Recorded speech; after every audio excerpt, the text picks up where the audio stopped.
Dikutip dari halodoc.com, kelelahan mental adalah kondisi di mana seseorang merasakan kondisi kelelahan secara emosional akibat kondisi kehidupannya.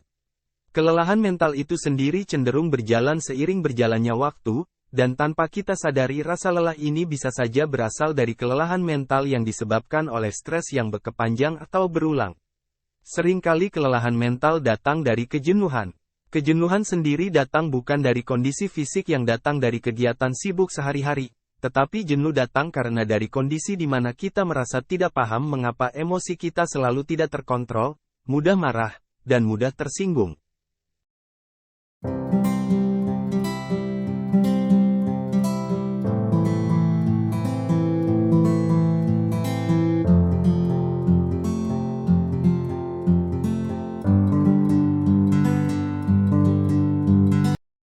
Untuk itu, yang paling sering saya temukan jika saya sendiri atau orang lain sedang kelelahan mental, ciri-cirinya selalu tidak jauh-jauh seperti berikut. 1.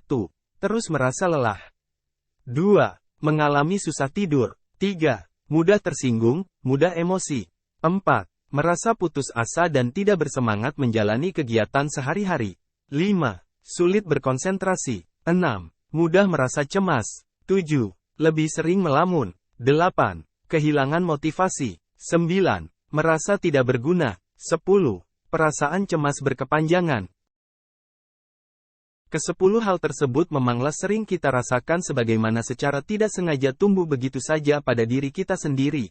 Namun jika kita merasa hal tersebut ada secara berkepanjangan, bisa jadi itu adalah pemicu kelelahan mental yang terjadi pada diri kita sendiri. Kita akan merasa energi kita lebih terkuras dari biasanya, dan kita lebih mudah lelah atas segala aktivitas yang sudah biasa kita lakukan.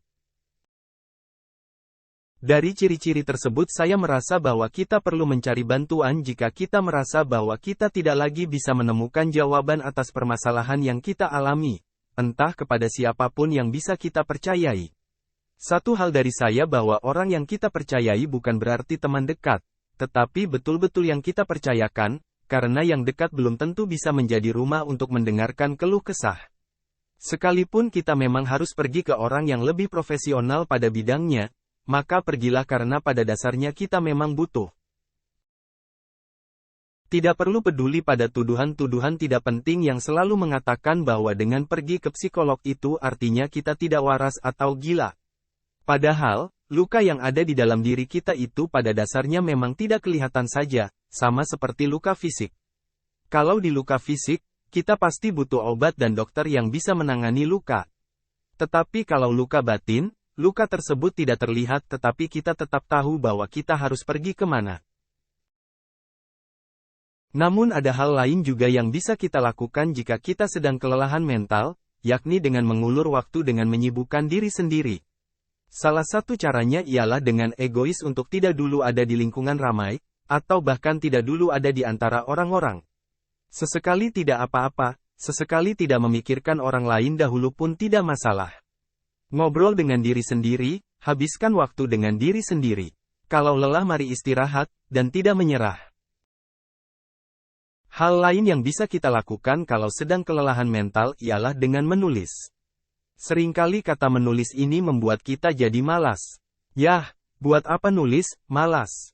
Tapi percayalah, menulis itu berguna untuk diri kita sendiri. Karena dengan menulis, kita benar-benar fokus pada diri kita sendiri, kita sibuk menceritakan apa yang kita rasakan kepada diri kita sendiri lewat tulisan dan kata yang akan menjadi kalimat. Percayalah bahwa jurnal-jurnal yang kita tulis dapat menjadi obat yang ampuh bagi batin kita, maka perasaan yang telah tercurahkan pun akan membuat kita setidaknya merasa lebih nyaman dan tenang karena kita jadi punya tempat untuk bercerita yang aman untuk diri kita sendiri. Jika teman-teman sekalian sedang berpikir bahwa kelelahan mental membuat kalian merasa aneh, percayalah bahwa kelelahan mental itu memang bisa dirasakan semua orang, jadi jangan merasa bahwa kelelahan batin ini tidak normal. Maka dari itu, jika teman-teman sekalian memang sedang lelah-lelahnya dan sudah tidak sanggup lagi berjalan sendirian, maka jangan ragu mencari bantuan. Datangi orang-orang yang kalian percayai sekaligus memang kalian harus datang ke ahlinya. Jadi jangan merasa sendirian karena kita hidup tidak pernah sendirian. Percayalah kita bukannya menyerah, kita hanya sedang berusaha demi hidup kita sendiri.